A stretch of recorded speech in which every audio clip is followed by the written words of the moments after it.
Speaking to the motion. Delegate Price, you have the floor.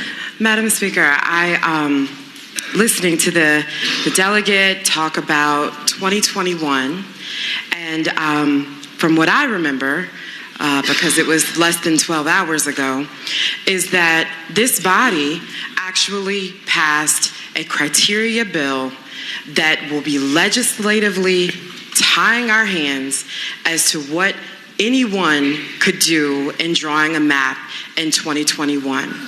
And so while I can appreciate the gentleman's fear that the new majority party might do to them what they did to us for 20 years, but this year, we actually did pass the criteria bill that had been proposed in 2017, killed by Republicans, proposed in 2018, killed by Republicans, proposed in 2019, and not given a hearing.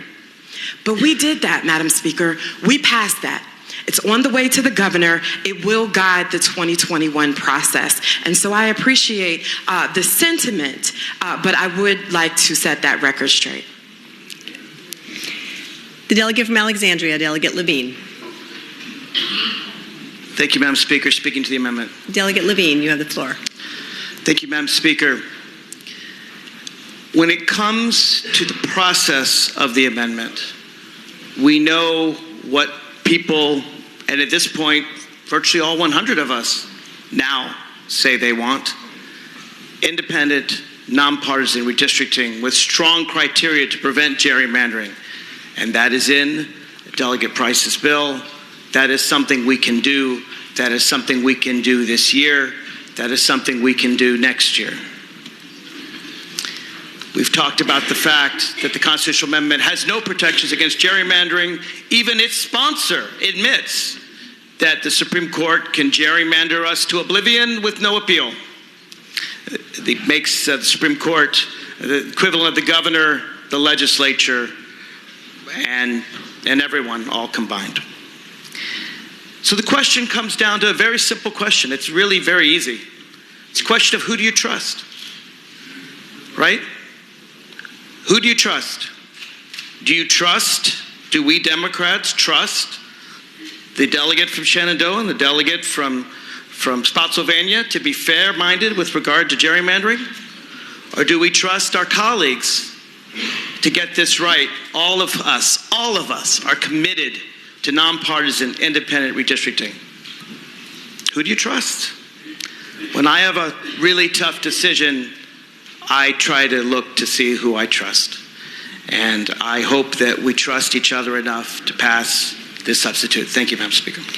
The delegate from Prince William, Delegate Roem. Thank you, Madam Speaker. Speaking to the motion. Delegate Roem, you have the floor. Thank you, Madam Speaker. So I'm a reporter. That was my 10.5 years that I spent before I got elected. And in 2017, when I launched my first campaign, I said I supported independent redistricting and that legislators, us, should not be picking our constituents. It must be the other way around. And on December 4th, 2017, I put out a statement saying, yes, I'll be supporting bills from legislators favoring independent, nonpartisan redistricting with lines drawn by neutral, disinterested, third-party observers whose job is designing districts that are compact, contiguous, and in compliance with federal law instead of party advantage. This substitute, we know where it's at. We know the posture that it is in right now. Every member of this body is well aware of what happens on a second read of an amendment when you're dealing with a substitute. We all get that.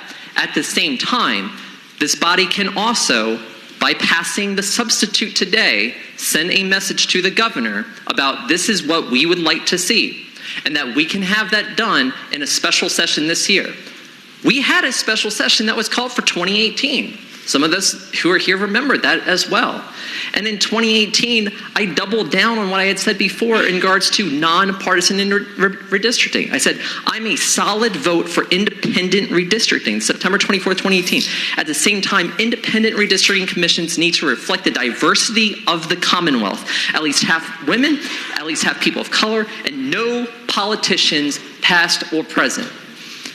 If you take issue with more than half of a commission being women and being people of color, cis, straight, white men had a supermajority in the House of Delegates for 399 years until 2018, and still have a majority to this day. We need to make a real effort to support diversity and inclusivity. I've been saying this since I ran for office. I've been saying this since I've been in office. And I will tell you this.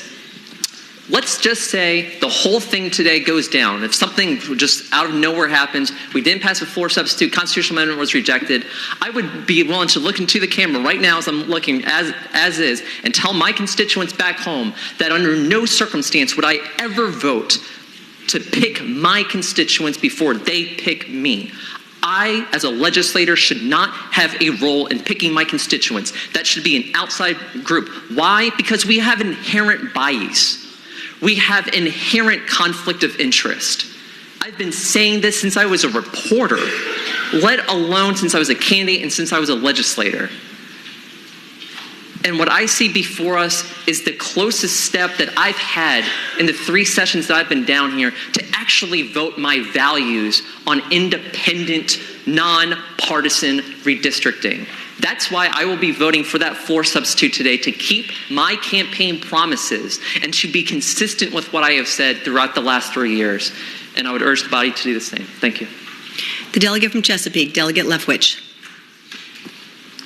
Madam Speaker, speaking to the substitute.